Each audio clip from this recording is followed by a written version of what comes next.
আমরা যাচ্ছি এখন পাঞ্জাবির দোকানে। এটা তুলেন ডাইনে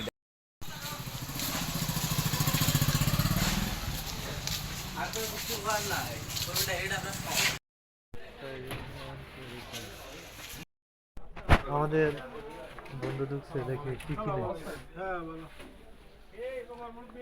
কি কিনবা? আচ্ছা, ঈদের শপিং করবা, দেখো।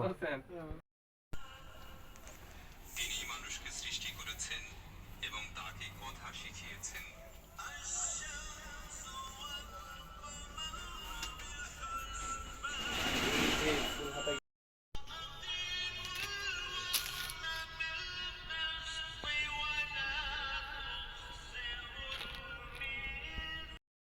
পাঞ্জাবি আছে আর আপনারা দেখতে পারেন আর এগুলো এগুলো কি এগুলো যে কালো লাল। আরে ওইগুলো একই আর শুধু ওইটা আলাদা।